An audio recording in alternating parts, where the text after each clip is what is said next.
Assalamualaikum warahmatullahi wabarakatuh. Nama saya Muhammad Fadli. Video ini merupakan penjelasan tentang salah satu media massa yaitu radio. Yang mana video ini ditujukan untuk dari tugas mata kuliah komunikasi massa. Nama saya Muhammad Fadli dengan NIM 0101212072 akan menjelaskan sedikit tentang sejarah radio dan juga sedikit sejarah tentang modulasi radio.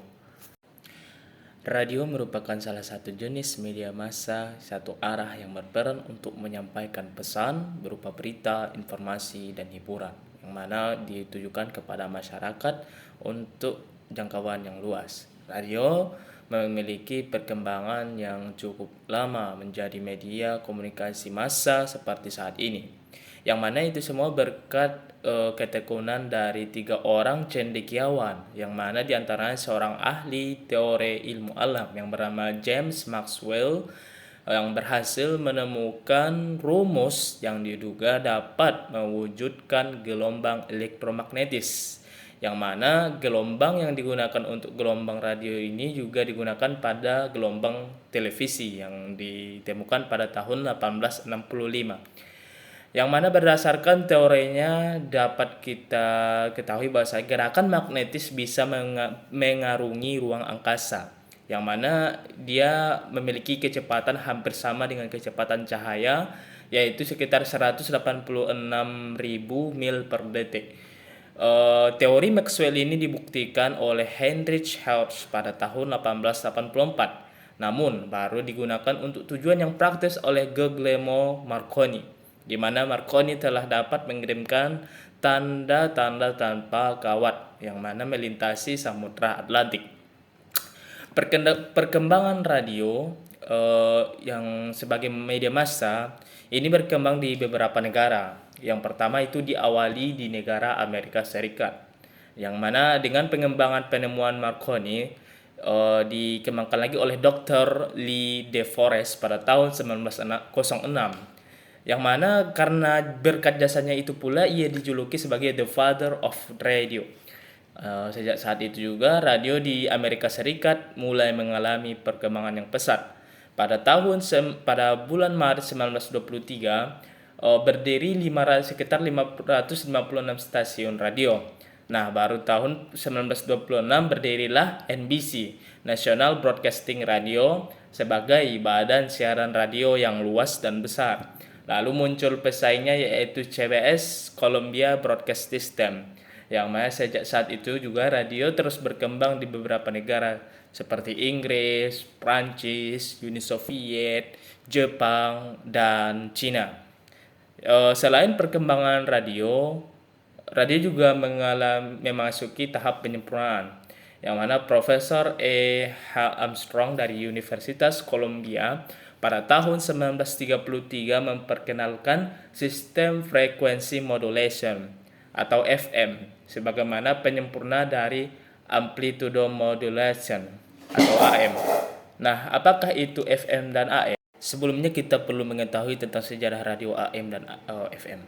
Radio AM yaitu modulasi amplitudo, yang mana ini merupakan radio yang bekerja dengan prinsip memodulasikan gelombang radio dan gelombang audio.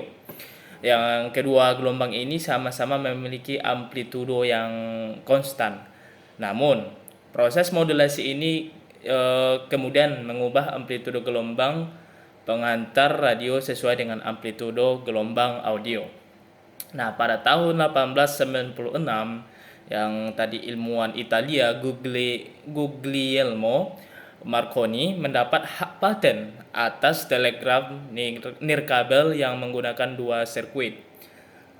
Pada saat itu sinyal ini hanya bisa dikirim pada jarak yang dekat. Namun hal inilah yang memulai perkembangan teknologi radio pada tahun tepatnya 1897. Marconi kembali mempublikasikan penemuan bahwa sinyal nirkabel dapat ditransmisikan pada jarak yang lebih jauh, yaitu sekitar 12 mil. perkembangan tahap selanjutnya, pada tahun 1899, Marconi berhasil melakukan komunikasi nirkabel antara Prancis dan Inggris, antara negara, lewat melalui Selat Inggris dengan menggunakan osilator Tesla.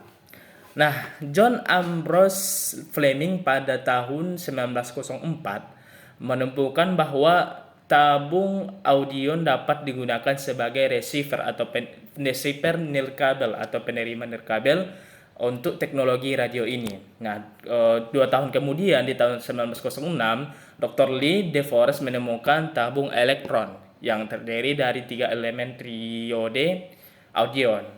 Yang penemuan ini memungkinkan gelombang suara ditransmisikan melalui sistem komunikasi nirkabel. Namun sinyal yang ditangkap pada saat itu masih sangat lemah. Baru perkembangan kemudian terjadi di tahun 1912, yang mana Edwin Howard Armstrong menemukan penguat gelombang radio yang juga disebut radio amplifier. Alat ini bekerja dengan cara menangkap sinyal elektromagnetik dari transmisi radio dan memberikan sinyal balik dari tabung. Dengan begitu, kekuatan sinyal terus meningkat sebanyak 20.000 kali per detik.